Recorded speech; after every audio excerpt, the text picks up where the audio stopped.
Valentina cabalgó bajo el cielo desgarrado por la tormenta, llevando en sus manos la vida de un guerrero apache herido. Dejaba atrás los muros de hierro de la hacienda Montoya y el eco de la voz de su padre, que solo conocía órdenes y rencor. En su pecho ardía el miedo a ser descubierta, pero también la certeza de haber elegido un camino propio. Y en medio de la traición y el peligro, encontró en León no a un enemigo, sino a un hombre quebrado que, como ella, buscaba un futuro donde la compasión pudiera vencer a la guerra. Antes de que sigamos, cuéntanos desde dónde nos estás sintonizando. Y si esta historia te llega al corazón, asegúrate de estar suscrito, porque mañana tengo guardado algo muy especial para ti. En la hacienda Montoya, el silencio pesaba más que los rifles colgados en las paredes. Era el silencio de un hogar muerto, donde solo habitaba el espíritu del rencor. Valentina observaba el desierto de Chihuahua a través de los barrotes de su ventana, la mirada perdida en la mancha de tierra yerma donde su madre, años atrás, había cultivado un pequeño jardín de rosas. Ahora, solo quedaba el polvo. El viento comenzó a levantarse, un susurro seco que arrastraba arena y memorias, un presagio del cambio que estaba por llegar. Era la tarde del año de 1875, y el cielo se teñía de un amarillo enfermizo, anunciando la tormenta que se gestaba en el horizonte. Dentro de la casa principal, el aire era frío, disciplinado, más parecido al de un cuartel que al de un hogar. La cena, como cada noche, fue un ritual de quietud forzada. El coronel Alejandro Montoya se sentaba a la cabeza de la larga mesa de mezquite, su espalda recta, su rostro un mapa de surcos tallados por el sol y la amargura. No comía, supervisaba. A su lado, sobre un paño de lino, descansaba su rifle, el cual limpiaba con una parsimonia metódica, mientras el sol moría afuera. La arena se levantará pronto, dijo, su voz grave rompiendo el silencio. Las reglas son claras, Valentina. Las puertas se atrancan al anochecer. Nadie entra, nadie sale. Valentina asintió, sin levantar la vista de su plato apenas tocado. Padre, ¿recuerdas cuando mamá? El pasado es una tumba. Hija, la interrumpió él, sin ápice de crueldad, sino con la finalidad de una sentencia. No se gana nada desenterrando fantasmas. Ella no insistió. Había aprendido que los recuerdos de su madre eran un territorio prohibido, un jardín cerrado cuyo único guardián era el dolor de su padre. Más tarde, en la soledad de su habitación, observó su propio reflejo en el cristal oscuro de la ventana. Detrás de ella, la habitación era una jaula elegante, pero una jaula al fin y al cabo. Se arrodilló junto a su cama, juntando las manos no para rezar por seguridad, como su padre le había enseñado, sino para pedir un cambio, un milagro, una grieta en los muros de aquella fortaleza de rencor, cualquier cosa que la liberara de aquella vida suspendida. La tormenta estalló con la furia de una bestia largamente contenida. El viento aullaba como un alma en pena, y la arena golpeaba los cristales con la furia de 1000 serpientes diminutas. El coronel recorrió la casa, su figura alta y sombría, comprobando cada cerrojo, cada tranca, un ritual que revelaba la profundidad de su paranoia. Fue entonces cuando, por encima del estruendo, se escuchó un grito humano, desesperado, proveniente del portón principal. «Es Mateo», exclamó uno de los sirvientes, asomándose desde el pasillo. «El vaquero se quedó afuera». El coronel ni se inmutó. Conoce las reglas. «Pero morirá ahí fuera, padre». La voz de Valentina sonó extraña en sus propios oídos, afilada, desafiante. Es un riesgo que él mismo corrió. No abriré el portón. La seguridad de esta casa es lo primero. Fue en ese instante que algo dentro de Valentina se rompió. Se plantó frente a su padre, sus ojos azules, normalmente serenos, ahora encendidos con una furia que no sabía que poseía. Mamá nunca habría dejado a un hombre morir en nuestra puerta. Su casa era un refugio, no una tumba como la tuya. El grito resonó en el pasillo, más potente que el viento. El coronel la miró, verdaderamente sorprendido por primera vez en años. Vio en su hija no a una niña asustada, sino a una mujer, un eco de la esposa que había perdido. El conflicto se libró en su rostro durante un segundo eterno. Finalmente, con un gesto brusco, se giró hacia sus hombres. «Abran el maldito portón». El joven vaquero fue arrastrado adentro, medio ciego por la arena y temblando de frío. a salvo por un instante gracias a una rebelión inesperada. Pero mientras la tranca volvía a caer en su sitio, un abismo se había abierto entre padre e hija, más vasto y desolado que el desierto mismo. Cuando la tormenta rugía con su máxima furia, Valentina escuchó otro sonido, un lamento débil, perdido en el viento. Esta vez, después de haberse atrevido a desafiar a su padre, se preguntó si tendría el coraje de hacerlo de nuevo por un completo desconocido. El amanecer tras la tormenta trajo una quietud extraña, como si el mundo entero hubiese sido lavado y pintado de nuevo, y sobre ese lienzo reciente, el destino había trazado una pincelada que Valentina jamás habría esperado. El eco del enfrentamiento con su padre todavía vibraba en su piel, una mezcla de miedo y una incipiente y extraña euforia. Por primera vez, no se había doblegado. Aquella pequeña victoria le otorgó el coraje necesario para buscar un respiro, un momento de libertad fuera de los muros opresivos de la hacienda que se habían vuelto más asfixiantes que nunca.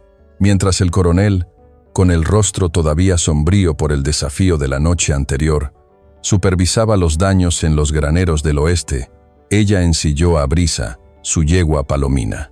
No le dijo a nadie a dónde iba.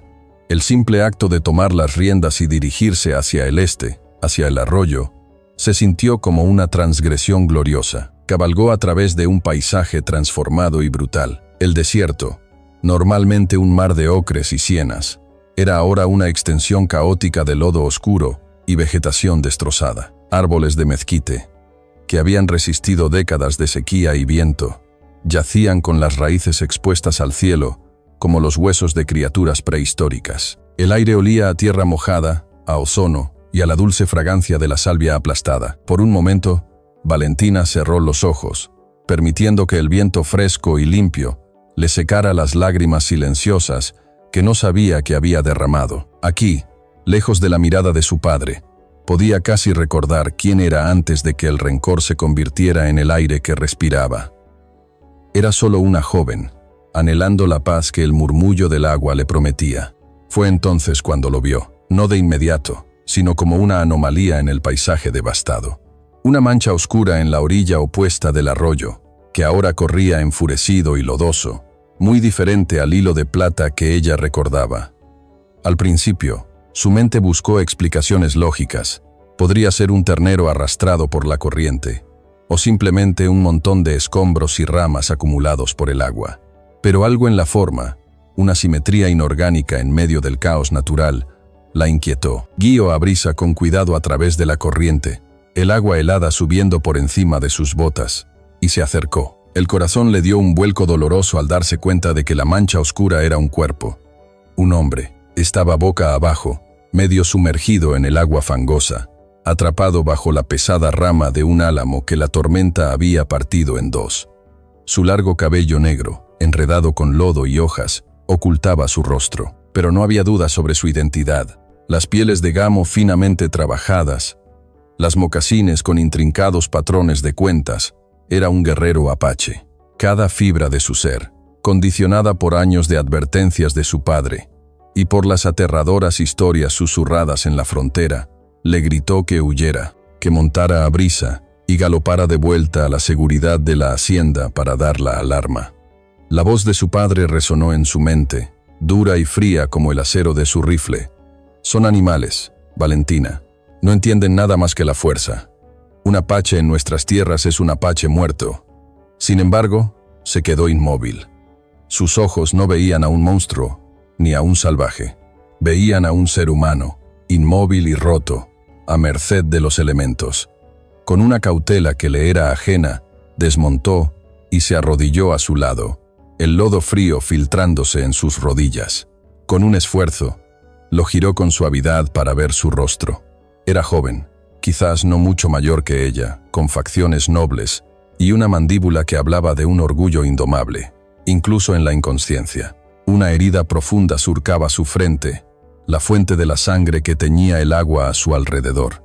Pero fue el leve, casi imperceptible, aleteo de sus fosas nasales al respirar lo que confirmó que aún vivía, y en ese instante, el guerrero apache dejó de ser una idea, un enemigo, y se convirtió en un hombre que estaba muriendo. Fue entonces cuando escuchó el sonido que congeló su sangre. Voces. Voces masculinas, familiares, llevadas por el viento. Y el chapoteo rítmico de cascos de caballos en el lodo. Una patrulla. Los hombres de su padre, sin duda. El pánico, puro y afilado, la sacudió, borrando cualquier debate moral. Ya no había tiempo para dudar. Dejarlo allí era abandonarlo a sus ejecutores. La decisión se tomó por sí sola, nacida del instinto y de la rebelión que había florecido en ella la noche anterior. Agarró al hombre inconsciente por debajo de los brazos y tiró.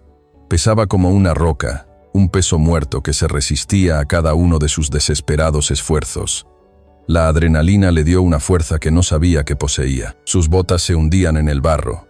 Sus músculos gritaban en protesta, pero no se detuvo. Lo arrastró centímetro a centímetro, con los pulmones en llamas, alejándolo de la orilla visible y llevándolo hacia la sombra protectora de una vieja cabaña de pastores, una ruina olvidada que no se usaba desde que su madre vivía. Las voces se hicieron más fuertes, peligrosamente cercanas. Nada por aquí, sargento. Solo destrozos del diablo. Revisen hasta la curva. El coronel quiere un informe completo de la linde. Valentina se arrojó al suelo detrás de un denso matorral de salvia, arrastrando a León consigo justo cuando dos jinetes aparecían en el claro. Estaban tan cerca que podía ver el sudado flanco de sus caballos, oler el tabaco de sus cigarrillos. Contuvo la respiración, rezando a cualquier dios que pudiera escucharla, sintiendo el débil latido del corazón del hombre apache contra el suyo. El momento se extendió, tenso e insoportable. Los jinetes intercambiaron unas palabras más sobre la ferocidad de la tormenta, y satisfechos con su inspección, dieron media vuelta y se alejaron. Cuando la patrulla se perdió de vista, Valentina se atrevió a respirar, una bocanada de aire temblorosa y entrecortada. El peligro inmediato había pasado, pero la realidad de lo que había hecho la golpeó con toda su fuerza. Miró al hombre apache que jadeaba débilmente a su lado y comprendió que, en ese instante, no solo lo había salvado a él, sino que había atado su destino al de él. Ahora, ya no había vuelta atrás. La primera mentira a su padre fue más fácil de lo que Valentina había imaginado, pero el peso del secreto hizo que cada uno de sus pasos dentro de la hacienda se sintiera pesado, como si caminara con grilletes invisibles. Durante el día, se movía como una autómata, cumpliendo sus deberes con una eficiencia silenciosa que su padre confundió con obediencia. Él le informó que la patrulla no había encontrado nada inusual, solo los estragos de la tormenta, pero que, por precaución, doblaría la guardia nocturna. Cada palabra era una punzada de miedo en el corazón de Valentina, un recordatorio de que la red de seguridad de su padre era la jaula que aprisionaba su secreto. La necesidad de volver a la cabaña era una fiebre en su propia sangre, una urgencia que superaba el terror a ser descubierta. Esperó hasta que la hacienda se sumió en el profundo silencio de la medianoche. La casa, que una vez fue su hogar, ahora era un laberinto de peligros. Un suelo que crujía, un sirviente insomne, un padre que a veces rondaba por los pasillos como un fantasma atormentado. Con el corazón en la garganta, se deslizó fuera de la casa, llevando consigo un cántaro de agua fresca, algunas tiras de tela limpia y un pequeño morral con hierbas medicinales que su madre le había enseñado a reconocer. Afuera, una lluvia fina y persistente había comenzado a caer. Un llanto suave del cielo que lavaba el polvo y envolvía el mundo en un velo de intimidad y aislamiento. Al llegar a la cabaña, una choza oscura y solitaria, dudó por un instante. ¿Qué encontraría dentro? ¿Al hombre? ¿Muerto? O peor aún, recuperado y hostil. Apartando el miedo, empujó la pesada puerta de madera. En el interior, la oscuridad era casi total, rota solo por el débil haz de luz de su linterna. Lo encontró en el mismo lugar, pero su estado había empeorado. Estaba ardiendo de fiebre. Su piel cobriza tenía un brillo febril y temblaba incontrolablemente a pesar del calor sofocante que emanaba su cuerpo. Estaba delirando. Murmuraba palabras en una lengua que ella no entendía, gutural y suave a la vez. El apache. Eran fragmentos de nombres, de lugares, lamentos entremezclados con frases que sonaban a órdenes o a súplicas. Valentina dejó sus cosas y se arrodilló a su lado. Durante las siguientes horas, el mundo exterior dejó de existir. Solo existía el espacio íntimo y precario de aquella cabaña. el sonido de la lluvia en el techo de madera y la tarea urgente de mantener una vida a flote. Mojó los paños en el agua fresca y se los aplicó en la frente y el pecho, una y otra vez. Intentó que bebiera un poco de agua, levantando su cabeza con una ternura que la sorprendió a sí misma. En su delirio, él no era un guerrero, ni un enemigo. Era un joven atormentado por fantasmas que ella no podía ver. Vio la vulnerabilidad en la tensión de su mandíbula, el dolor en el ceño fruncido. En un momento de agitación, su mano se crispó y agarró la de ella, sus dedos calientes y fuertes. No la soltó. Y en ese contacto, Valentina sintió una conexión extraña y profunda, como si estuviera anclando un alma que amenazaba con dejarse llevar por la tormenta de la fiebre. Poco antes del amanecer, la fiebre comenzó a ceder. Su respiración se hizo más profunda y regular, y la tensión de su cuerpo se relajó. Fue entonces cuando abrió los ojos. Ya no estaban nublados por el delirio, sino que eran claros, oscuros y llenos de una cautela animal. Su mirada se fijó en ella, luego en su mano todavía sostenida por la de él. La soltó bruscamente, como si se hubiera quemado. Luchó por incorporarse, apoyándose en la pared, su movimiento rígido por la debilidad y una vergüenza palpable. «¿Quién eres?», preguntó. Su voz era un susurro ronco pero cargado de hostilidad.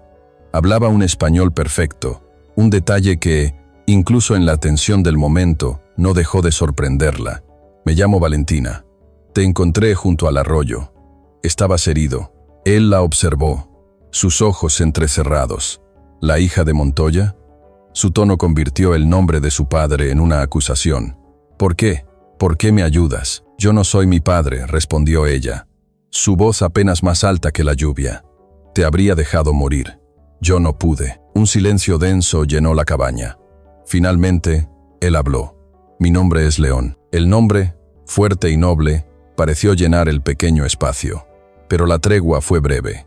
El dolor y la desconfianza volvieron a endurecer su rostro. «Tu gente mató a mi familia». Las palabras la golpearon con la fuerza de un golpe físico. El dolor de su propia pérdida, siempre latente bajo la superficie, emergió con una fuerza abrumadora. «Y tu gente mató a mi madre», replicó ella, su voz temblando por primera vez. La verdad, cruda y terrible, quedó expuesta entre ellos, no como un arma, sino como una herida compartida.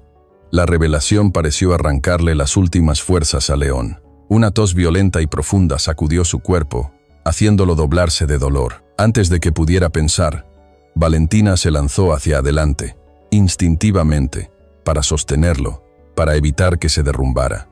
Sus manos en sus hombros, su brazo alrededor de su espalda. En ese momento de contacto, no había enemigos, solo dos seres humanos apoyándose mutuamente en su debilidad. Cuando la tos cesó, él se quedó inmóvil, agotado, apoyado en ella. Levantó la cabeza lentamente, y sus ojos se encontraron con los de ella. La ira había desaparecido, reemplazada por un abismo de dolor y un cansancio infinito. Entonces, susurró, y las palabras parecieron llevarse el último aliento de la noche. «Entonces, ambos somos huérfanos de esta guerra. Gracias por haber visto hasta aquí. Si estás ocupado o tienes que salir ahora, dale like a este video para que puedas encontrarlo fácilmente más tarde. Ahora sí, volvamos a la historia». En el silencio de la cabaña de madera, un pequeño halcón de madera fue entregado, convirtiéndose en un pacto sin palabras, una prueba de que el entendimiento podía germinar incluso en la tierra del odio. Pasaron varios días, quizás una semana, en los que el tiempo pareció suspenderse en el pequeño mundo que habían creado. Cada noche, Valentina repetía su arriesgado viaje, y cada noche, el peligro se sentía más agudo. Las patrullas de su padre, como él había advertido, se habían vuelto más frecuentes y exhaustivas. A menudo, Valentina tenía que esconderse entre las sombras, con el corazón en un puño, mientras los jinetes pasaban, sus voces cortando la quietud del desierto. Cada visita exitosa era una pequeña victoria, pero también un recordatorio de que su frágil paz estaba construida sobre un terreno que podía derrumbarse en cualquier momento. Dentro de la cabaña, León recuperaba sus fuerzas a un ritmo asombroso. La herida de su frente comenzaba a cicatrizar, y el color volvía a su rostro. Se movía con más facilidad, y la cautela inicial en sus ojos había sido reemplazada por una curiosidad tranquila y profunda. Sus conversaciones, que habían comenzado con la vacilación de dos enemigos explorando un terreno neutral, ahora fluían con una facilidad inesperada.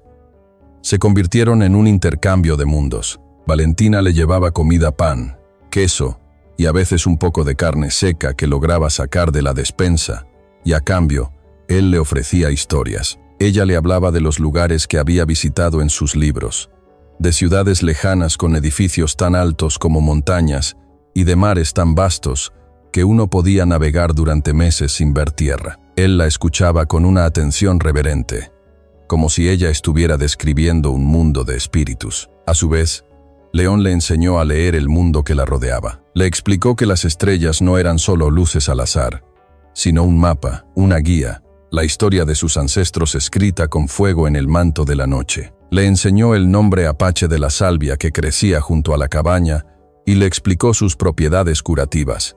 Le enseñó a distinguir el canto del búho del lamento del viento. Para León, el mundo no estaba contenido en páginas, sino que era un texto viviente, y Valentina se encontró anhelando aprender a leerlo con la misma fluidez que él. Una tarde, mientras la luz del sol poniente se filtraba a través de las grietas de la cabaña, tiñendo el aire de un color dorado, Valentina lo encontró trabajando en un pequeño trozo de madera con un cuchillo afilado que ella le había traído. Se sentó en silencio, observando cómo sus manos, fuertes y callosas, se movían con una delicadeza sorprendente. Lenta, pacientemente, una forma emergió de la madera. Era un halcón, con las alas extendidas en pleno vuelo, cada pluma tallada con un detalle exquisito. Cuando terminó, lo lijó con una piedra lisa hasta que la superficie quedó suave como la seda. Se lo tendió, sin decir una palabra. Valentina lo tomó, sintiendo el calor de la madera y del hombre que la había moldeado. Era el objeto más hermoso que había visto en su vida. El halcón, dijo él finalmente, su voz baja y suave, ve lo que otros no pueden ver. Vuela más alto que nadie, más cerca del Creador. Para mi pueblo, es un símbolo de visión y libertad. Valentina levantó la vista del halcón y sus ojos se encontraron con los de él.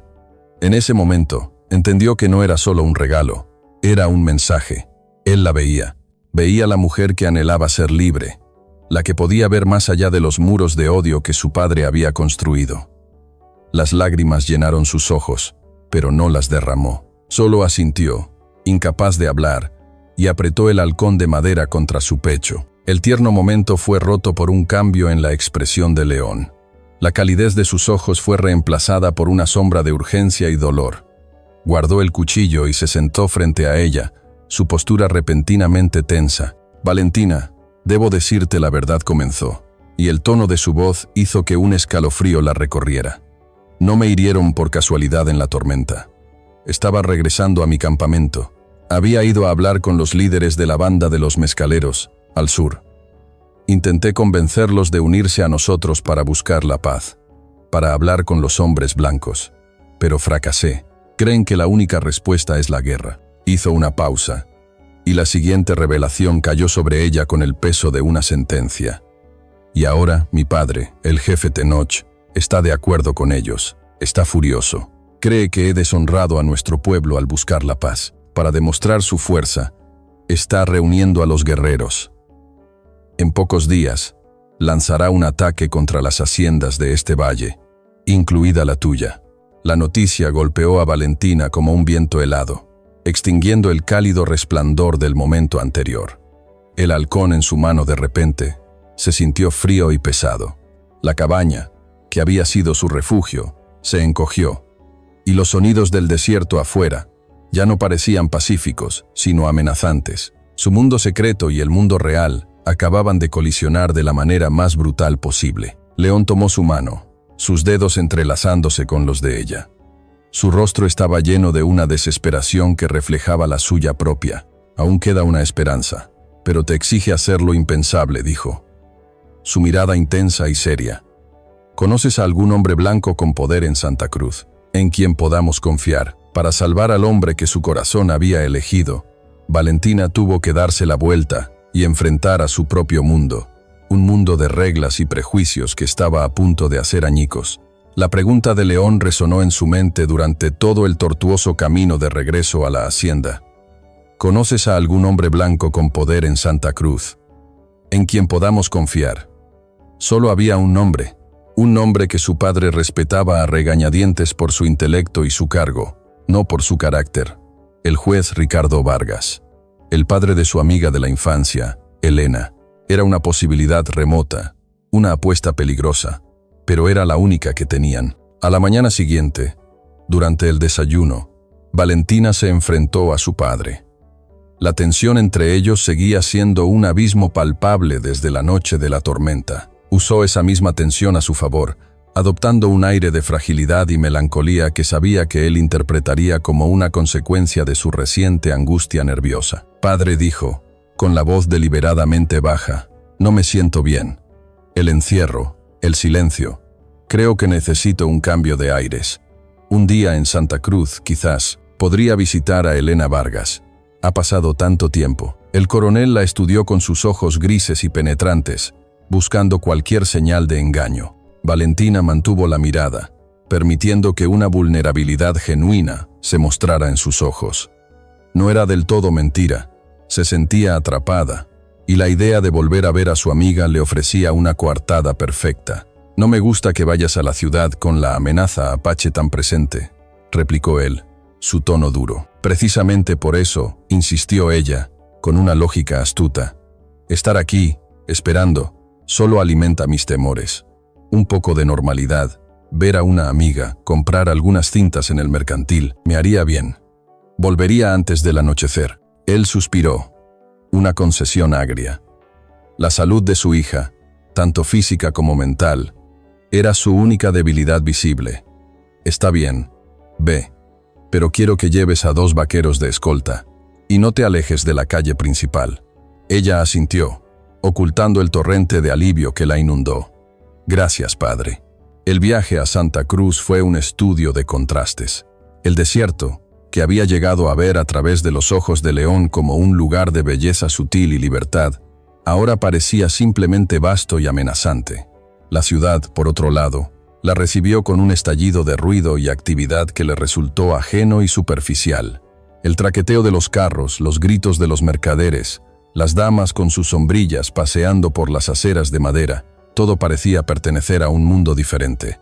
Un mundo que ya no sentía como el suyo. Cumplió con su coartada, pasando 1 hora en el salón de los Vargas, tomando té con Elena y su madre, hablando de modas de la capital y de trivialidades que hicieron que su verdadera misión le pareciera aún más surrealista. Finalmente, con el pretexto de tener un recado personal, se excusó y se dirigió a la oficina del juez, un imponente edificio de adobe junto al juzgado. Juez Ricardo Vargas era un hombre alto y distinguido, cuyo cabello plateado y ojos azules y penetrantes parecían capaces de ver a través de cualquier pretexto. La recibió en su estudio, una habitación solemne revestida de libros de leyes y mapas del territorio.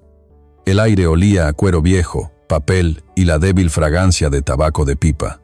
Señorita Montoya, dijo. Su voz era un barítono calmado, que no admitía tonterías. Elena me dijo que deseaba verme. Es inusual. Valentina respiró hondo, reuniendo todo su coraje. Juez Vargas, vengo a hablarle de un asunto de suma urgencia y gravedad. Se trata de los apaches. La expresión del juez no cambió, pero su mirada se agudizó. Ah, ¿sí? ¿Y qué asunto sería ese? Tengo razones para creer que se está planeando un ataque a gran escala en el valle. Pronto, dijo ella, eligiendo sus palabras con sumo cuidado. He escuchado rumores, conversaciones entre comerciantes y viajeros. El descontento entre las bandas de Tenoch es grande. La sed de venganza es fuerte. El juez se reclinó en su silla de cuero, juntando las yemas de sus dedos. ¿Rumores, dice? Señorita, vivimos de rumores en esta frontera. Si actuara con cada susurro de un ataque, tendría a la milicia en pie de guerra permanente. Esto es diferente, insistió Valentina, inclinándose hacia adelante, su voz imbuida de una pasión que no podía fingir. Pero también he escuchado otra cosa, que no todos los guerreros desean la guerra, que hay voces de paz entre ellos, líderes jóvenes que buscan otro camino, pero que están siendo silenciados por los más viejos y amargados. Esas voces, Juez, necesitan una oportunidad para ser escuchadas. Ahora sí había captado su total atención. ¿Y qué propone exactamente? Un concilio. Una reunión oficial entre el gobernador y los jefes apaches. Un lugar neutral. Una tregua garantizada por el ejército. Una oportunidad para hablar, para establecer límites y acuerdos que ambas partes puedan respetar. Una oportunidad para evitar una masacre. El silencio que siguió fue largo y pesado.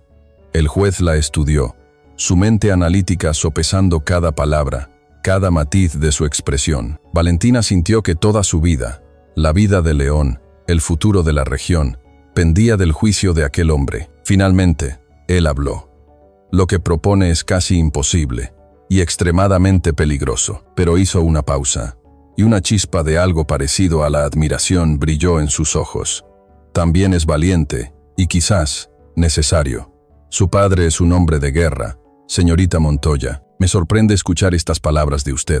Mi padre vive en el pasado, respondió ella en voz baja. Yo quiero luchar por un futuro. El juez asintió lentamente.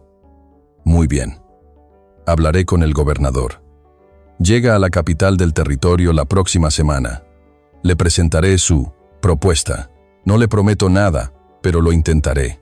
Vuelva a verme en una semana. El alivio fue tan intenso que Valentina sintió que las rodillas le flaqueaban. Gracias, juez.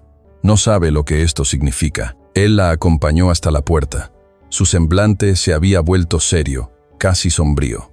Cuando ella ya estaba en el umbral, él le puso una mano en el hombro y la miró fijamente. Este camino es más peligroso de lo que imagina, señorita. Tenga cuidado en quien confía. La advertencia, pronunciada en voz baja, y la expresión indescifrable en los ojos del juez, plantaron una pequeña y fría semilla de duda en el corazón de Valentina mientras se alejaba, una duda que ensombreció su frágil y recién conquistada victoria. A veces, el único camino para avanzar es quemar el puente que dejas atrás.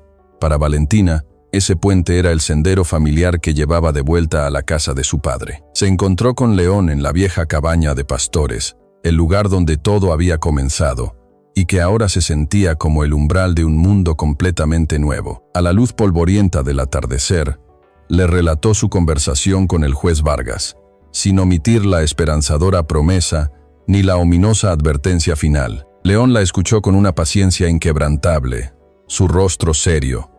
Una semana dijo, cuando ella terminó. Para entonces, será demasiado tarde. Mi padre y los guerreros más jóvenes están ansiosos. El ataque está planeado para dentro de 3 días. La esperanza de Valentina se desvaneció, reemplazada por una fría urgencia. ¿No puedes hablar con él? ¿Convencerlo de que espere? León negó con la cabeza, una expresión de frustración en sus ojos. Mi padre solo escucha la voz de la venganza.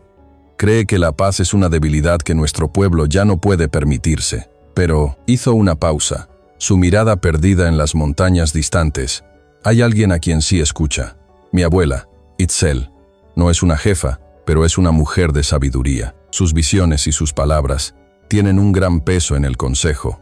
Si ella hablara en contra del ataque, si dijera que los espíritus le han mostrado un mal presagio, mi padre se vería obligado a esperar. Entonces debemos hacer que hable, dijo Valentina, con una lógica simple. Ella no se dejará convencer fácilmente. Necesitaría una prueba de que la paz es una posibilidad real, no solo una trampa de los hombres blancos. Valentina lo miró, y en la quietud de la cabaña, una idea tan aterradora como necesaria tomó forma en su mente. Miró por última vez en dirección a la hacienda, una silueta oscura contra el cielo crepuscular. Pensó en su habitación, en sus libros, en la vida segura y predecible que estaba a punto de abandonar, quizás para siempre. Luego, volvió a mirar a León, a sus ojos oscuros que le ofrecían un futuro tan incierto como el desierto mismo. Entonces, le daremos esa prueba, dijo, su voz firme, sin un atisbo de duda. Llévame contigo, iré a tu campamento, hablaré con tu abuela yo misma. León la miró fijamente, una mezcla de asombro, admiración y profundo temor en su rostro. Valentina, no sabes lo que pides. Serías una mujer blanca, la hija de Montoya, en medio de un campamento de guerreros que te ven como el rostro del enemigo. No podría garantizar tu seguridad. Tú estarás conmigo, respondió ella, y la simpleza de su confianza pareció desarmarlo. «Confío en ti, y si esta es la única manera de evitar que más sangre sea derramada, entonces es un riesgo que estoy dispuesta a correr». Su decisión era irrevocable. Era el final de su vida como la hija obediente del coronel y el comienzo de algo nuevo, algo que ella misma estaba forjando. Salieron de la cabaña y se adentraron en la noche del desierto. La oscuridad los envolvió, pero el cielo, libre de las luces de cualquier ciudad, era un deslumbrante tapiz de estrellas. Bajo esa bóveda celestial, el mundo se sentía a la vez inmenso y extrañamente íntimo. Su viaje fue una sinfonía silenciosa de compañerismo. Ya no eran una mujer blanca y un guerrero apache. Eran simplemente un hombre y una mujer, dependiendo el uno del otro para sobrevivir a la noche. León se movía con una gracia silenciosa, enseñándole a leer el paisaje en la oscuridad, a navegar usando las constelaciones que él llamaba por nombres antiguos y poéticos. Le enseñó a escuchar el susurro del viento, no como una amenaza, sino como un mensajero que traía noticias de los arroyos cercanos o de los animales que se movían en las sombras. Valentina, por su parte, demostró una resistencia que sorprendió a León. No se quejó del frío, ni de la sed, ni del agotamiento que tiraba de sus músculos. Avanzaba con una determinación silenciosa que igualaba la suya. En un momento, mientras cruzaban un paso rocoso y escarpado, ella resbaló. Antes de que pudiera caer, la mano de León la sujetó, firme y segura. No la soltó de inmediato. En la penumbra, sus ojos se encontraron, y en ese instante de contacto, en medio de la inmensidad del desierto, compartieron un entendimiento que iba más allá de las palabras. Poco antes del amanecer, cuando el cielo en el este comenzaba a palidecer, se detuvieron en la cima de una meseta. Abajo, en un valle protegido, ardían los fuegos de un campamento. Pequeñas columnas de humo se elevaban en el aire quieto de la mañana. Era el hogar de León. El corazón de Valentina latía con una mezcla de pavor y expectación. Descendieron por el sendero. Su llegada no pasó desapercibida. Un centinela invisible dio la alarma, y en cuestión de segundos, figuras silenciosas emergieron de las sombras y de las wickiups. Las viviendas con forma de cúpula de los apaches se encontraron rodeados por un círculo de guerreros, sus rostros impasibles como máscaras de piedra, sus manos descansando sobre cuchillos y arcos. La hostilidad en el aire era tan palpable como el frío de la mañana. Un hombre alto y de porte imponente se abrió paso entre la multitud. Su cabello, largo y con hebras grises, estaba adornado con una pluma de águila. Su rostro era un mapa de arrugas profundas, y sus ojos, tan oscuros como los de León, pero duros como el pedernal, se clavaron en Valentina. Era jefe Tenoch. No miró a su hijo.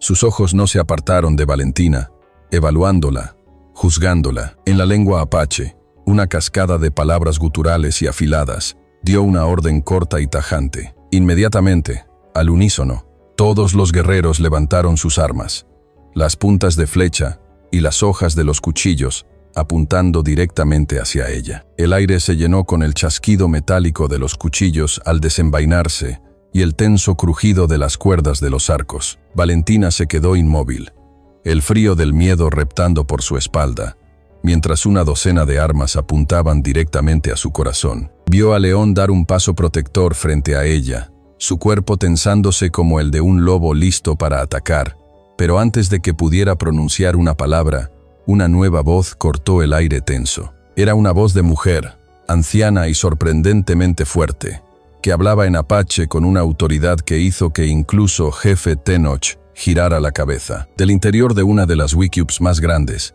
emergió una mujer mayor. Su cabello, completamente blanco, estaba recogido en dos largas trenzas adornadas con cuentas de turquesa, y su rostro era un mapa de arrugas tan profundas que parecían contener la historia de su pueblo. Era Itzel. Caminó lentamente hacia el centro del círculo, su mirada aguda pasando por encima de los guerreros y de su propio hijo, el jefe, para clavarse directamente en Valentina. Ignorando las armas, se detuvo a un palmo de ella y la examinó, no con hostilidad, sino con una intensidad que parecía leerle el alma. Después de un momento que se sintió como una eternidad, habló de nuevo en su lengua, y esta vez, lentamente, los guerreros comenzaron a bajar sus armas. Mi abuela dice, tradujo León, su voz todavía tensa, que ha visto tu rostro en sus sueños. Dice que no eres una enemiga, sino una mensajera, y que serás su huésped hasta que los espíritus decidan tu camino. Los siguientes días fueron una inmersión surrealista en un mundo que Valentina solo había conocido a través del velo del odio de su padre. Se alojó en la Wicube de Itzel, un espacio ahumado y cálido que olía a hierbas secas y a toda una vida de historias. Observaba y aprendía en silencio. Vio a las mujeres trabajar las pieles con una habilidad consumada, a los niños jugar a juegos que eran lecciones de caza y supervivencia, y a los hombres, los mismos guerreros que la habían amenazado, contar historias junto al fuego por la noche. Sus risas, resonando en el aire fresco del desierto. Nada era como se lo habían contado. No encontró la salvaje anarquía que su padre describía, sino una comunidad profundamente conectada, con sus propias leyes, sus propias penas y sus propias alegrías. Ella y León apenas podían hablar, siempre bajo la atenta mirada de docenas de pares de ojos. Pero su conexión no necesitaba palabras. A veces, sus miradas se cruzaban a través del bullicio del campamento, y en esos breves instantes, compartían un universo de entendimiento y de anhelo. Aquella existencia precaria, suspendida entre la aceptación y la sospecha, se rompió en la mañana del tercer día. Gracias por haber visto hasta aquí. Si estás ocupado o tienes que salir ahora, dale like a este video para que puedas encontrarlo fácilmente más tarde. Ahora sí, volvamos a la historia. Un grito agudo de un vigía en lo alto de la meseta hizo que todo el campamento se detuviera. En un abrir y cerrar de ojos, la escena pacífica se transformó. Los hombres corrieron hacia sus armas, las mujeres reunieron a los niños y el aire se llenó de una tensión eléctrica y mortal. Valentina corrió hasta el borde del campamento y su corazón se detuvo. En el horizonte, avanzando a través del valle, había una columna de jinetes, y al frente, inconfundible en su postura militar, cabalgaba su padre, el coronel Alejandro Montoya. Había llegado el momento que tanto temía. León apareció a su lado, con el rostro pintado para la guerra, un arco en la mano. «Quédate con mi abuela, estarás a salvo», no dijo ella. Su voz temblaba pero era firme. «Esta es mi batalla. Debo enfrentarlo». Antes de que él pudiera detenerla, Valentina salió a la planicie abierta que separaba el campamento de los jinetes que se acercaban. Caminó sola, con las manos vacías y visibles, hacia la línea de rifles que avanzaba. Entre los cañones del pasado de un lado y las flechas del presente del otro, comprendió que su única arma era un amor que ambas partes habían olvidado. Los jinetes se detuvieron bruscamente. Su padre espoleó su caballo, galopando hasta detenerse a pocos metros de ella. Su rostro una máscara de furia, alivio y una profunda confusión. «Valentina», rugió, «¿estás herida? Apártate de mi camino, voy a sacar a estos demonios del infierno que te han hecho». «Nadie me ha hecho daño, padre», gritó ella, su voz llevada por el viento. «Estoy aquí por mi propia voluntad. Te han lavado el cerebro». Él desmontó, su furia creciendo con cada paso que daba hacia ella. Detrás de él, sus hombres esperaban, con los rifles listos. Detrás de ella, los guerreros apaches tensaban sus arcos. «Apártate, Valentina», no dijo ella, y se plantó firmemente en el suelo. «No daré un paso. Si quieres dispararles, tendrás que dispararme a mí primero». Él se detuvo en seco, como si hubiera chocado contra un muro invisible. La idea de hacerle daño era la única cosa en el universo que podía detenerlo. «Padre, mírame», suplicó, y su voz se suavizó, llenándose de lágrimas. «Por favor, escucha. Hay una oportunidad para la paz. Una oportunidad para terminar con todo este odio. Una oportunidad para construir algo en lugar de seguir destruyendo. ¿Paz? ¿Con los asesinos de tu madre?» Su voz se quebró con un dolor de años. «Mamá no querría esto», gritó Valentina, y la verdad en sus palabras resonó en el valle silencioso. Ella nunca creyó en la venganza.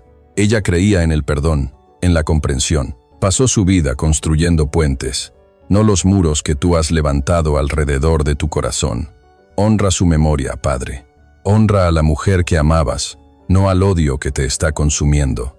Por favor». Su ruego, crudo y desesperado, lo golpeó. El coronel Montoya, el hombre de hierro, se estremeció. Su mirada pasó de la furia de su hija a los rostros estoicos de los guerreros apaches, y luego de vuelta a ella. Su mano, aferrada al rifle, temblaba. La certeza que lo había guiado durante 3 años de odio comenzó a resquebrajarse, revelando al hombre roto que había debajo. El cañón de su rifle, que había estado apuntando hacia el campamento, bajó lentamente, centímetro a centímetro. Sus ojos, llenos de un conflicto indecible, se clavaron en los de ella. «Una hora», dijo, su voz ronca, apenas un susurro llevado por el viento. «Tienes 1 hora para hablar. Después de eso, que Dios se apiade de todos nosotros. La esperanza es un amanecer frágil tras una larga noche. Pero ese amanecer también puede ocultar las sombras más peligrosas, aquellas proyectadas por los mismos que prometen traer la luz». La hora de negociación en el campamento apache fue una tormenta de emociones contenidas. Viejas heridas fueron abiertas y antiguas acusaciones llenaron el aire tenso, pero la presencia inquebrantable de Valentina, actuando como un puente entre 2 mundos, y la sabiduría serena de Itzel, que aplacaba los ánimos más exaltados, lograron lo imposible. Al final, con un asentimiento reacio y una mirada cargada de desconfianza, tanto el coronel Montoya como jefe Tenoch acordaron una tregua y aceptaron asistir al concilio de paz. 2 semanas después, el sol brillaba sobre los muros de adobe del viejo presidio de San Felipe. Una atmósfera de optimismo cauteloso flotaba en el aire. Por primera vez en la memoria viva, los líderes apaches y los hacendados mexicanos se sentaban en la misma mesa, no como enemigos, sino como partes de una negociación. Valentina, sentada junto a León, sentía una oleada de alivio. Ver a su padre y a jefe Tenoch en la misma habitación, sin armas desenvainadas, era la encarnación de su más profundo anhelo. Juez Ricardo Vargas presidía la reunión. Su voz era un bálsamo de elocuencia y razón. Hablaba de un futuro compartido, de prosperidad y de sanar las heridas del pasado. Todo parecía marchar a la perfección, una victoria casi demasiado buena para ser verdad. Fue León quien sintió primero que algo andaba mal. Su instinto, agudizado por una vida de peligros, detectó una tensión discordante bajo la superficie de la ceremonia. Con el pretexto de buscar un poco de aire, se levantó y caminó discretamente hacia la parte trasera de la sala. A través de una puerta entreabierta, vio al juez dar una orden silenciosa a un capitán del ejército. No necesitó escuchar las palabras. El gesto fue suficiente. Una señal de preparación, la mirada de un cazador a punto de cerrar su trampa. Regresó a la mesa. Su rostro una máscara impasible, pero sus ojos buscaron los de Valentina y le transmitieron una advertencia urgente. En ese instante, la ominosa frase del juez resonó en la mente de Valentina. «Tenga cuidado en quien confía». El frío de la comprensión la recorrió. El concilio no era para la paz. Era una captura. Todo sucedió en un instante, justo cuando juez Vargas se levantaba, sonriendo, para proponer un brindis por el nuevo comienzo. León se puso de pie de un salto. «Padre, es una emboscada», gritó en su lengua, su voz un trueno que hizo añicos la falsa paz. Al mismo tiempo, Valentina, con un grito de advertencia, empujó la pesada mesa con todas sus fuerzas. La mesa se volcó con un estruendo ensordecedor, creando un instante de caos total. Fue la señal que desató el infierno.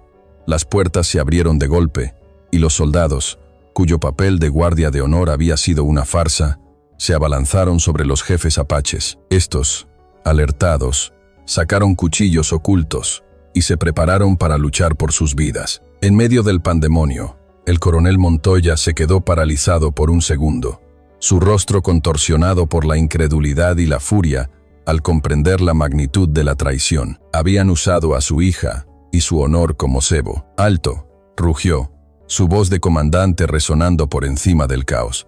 «Mis hombres, no disparen, esto es una deshonra». Pero sus palabras se perdieron en el tumulto. Mientras los guerreros apaches luchaban para abrirse paso, un grupo de soldados se abalanzó sobre los 2 que habían iniciado la alarma. Un soldado agarró a Valentina, mientras otros 2 sometían a León tras una breve y brutal lucha. Con las manos atadas a la espalda y los cañones de los rifles apretados contra sus sienes, ahora estaban marcados como traidores por el mismo ejército al que Valentina pertenecía por sangre. Su huida parecía imposible. La verdadera paz no es la ausencia de guerra, sino la presencia de justicia. Una justicia que, a veces, debe ser arrancada de las cenizas del engaño. En el caos del presidio, mientras los soldados arrastraban a Valentina y a León, un pequeño objeto de madera cayó de su bolsillo y rodó por el polvoriento suelo. Era el halcón. El coronel Montoya lo vio, y en esa pequeña ave tallada, vio el reflejo del espíritu indomable de su hija y la pureza de su causa. Fue el catalizador final. El honor, largamente enterrado, resurgió en él con la fuerza de un volcán. «A mí, mis hombres», rugió, su voz de comandante resonando con una autoridad que heló la sangre de todos. «Formen una línea, protejan a los jefes apaches». Sus vaqueros, leales hasta la Meducar, crearon una barrera humana, un acto de motín nacido del honor en medio de la traición. Aprovechando la confusión, Valentina se puso en pie y encaró al general de alto rango que observaba la escena. «General», su voz sonó clara y firme. «La única traición aquí es la del juez Vargas. Usted es un hombre de honor. No puede permitir que la ley sea usada como un arma para la masacre». Sus palabras, unidas a la impactante rebelión del coronel, forzaron la mano del general. Con una expresión de disgusto, dio la orden que cambió el curso de la historia en el valle. «Arresten al juez». En los meses que siguieron a aquel día tumultuoso, el difícil trabajo de la paz comenzó. Con la traición de Vargas expuesta, se llevaron a cabo nuevas negociaciones, esta vez honestas y supervisadas por el propio general. El coronel Montoya y jefe Tenoch, ahora unidos por un enemigo común y un profundo respeto por el valor de sus hijos, aprendieron a escucharse. Lentamente, dolorosamente, el hielo de décadas de odio comenzó a derretirse. Una tarde, con el sol del otoño tiñendo el cielo de oro y púrpura, Valentina y León estaban de pie en una colina que dominaba la hacienda Montoya. El valle, que durante tanto tiempo había sido un campo de batalla silencioso, ahora respiraba una paz palpable. En las manos de Valentina sostenía el primer borrador del tratado, un documento que habían ayudado a redactar, no con tinta, sino con su valor y su fe. «¿Crees que durará?», preguntó ella, su cabeza apoyada en el hombro de León. «Durará», respondió él, rodeándola con su brazo, «mientras haya gente dispuesta a recordar el precio que pagamos por ella». Mientras observaban la puesta de sol, una figura solitaria subió la colina hacia ellos. Era el coronel Montoya. Su caminar era más lento, despojado de la rigidez militar. En sus manos no llevaba un rifle, sino un par de viejas herramientas de jardinería, cubiertas de óxido por el desuso. Se detuvo frente a ellos, miró a León, y en sus ojos ya no había odio, sino una aceptación tranquila. Luego, se volvió hacia su hija y le tendió las herramientas. «Eran de tu madre», dijo, su voz más suave de lo que Valentina la había oído en años. Ella habría querido que replantaras su jardín de rosas. Valentina tomó las herramientas, sus manos cubriéndolas de su padre. Era su bendición, su perdón, la aceptación de un futuro que nunca había creado. Un futuro donde un guerrero apache y la hija de un coronel podían estar juntos, no como un símbolo de guerra, sino como la primera semilla de un nuevo jardín. Los tres se quedaron allí, observando cómo el último rayo de sol bañaba la tierra en una promesa de paz. La historia de Valentina y León nos recuerda una verdad tan antigua como las propias montañas del desierto, que las fronteras más difíciles de cruzar no son las que dividen la tierra, sino las que endurecen el corazón. A través de su viaje, hemos visto cómo un solo acto de compasión, como una semilla plantada en el suelo más árido, puede florecer hasta derribar las fortalezas del odio construidas por generaciones. El legado que nos dejan no es un monumento de piedra, sino la imagen de un jardín renaciendo, un testamento de que la paz es posible cuando el valor de un individuo se atreve a desafiar la locura de la multitud. Porque a menudo, en nuestras propias vidas, el acto más revolucionario es simplemente elegir la compasión donde se espera el rencor. Como una lámpara encendida en una ventana durante la noche más oscura, un gesto de entendimiento puede guiarnos a través de los caminos más difíciles. Te invitamos a tomar un momento para reflexionar sobre esta historia. Si ha tocado tu corazón, considera ofrecer un poco de esa calidez a alguien que la necesite en tu vida. A veces, el mundo cambia una persona a la vez. A continuación, tienes 2 historias más que destacan directamente en tu pantalla. Si esta te encantó, no querrás perderte estas. Solo haz clic y échales un vistazo. Y no olvides darle like, suscribirte y activar la campanita para no perderte ninguna novedad de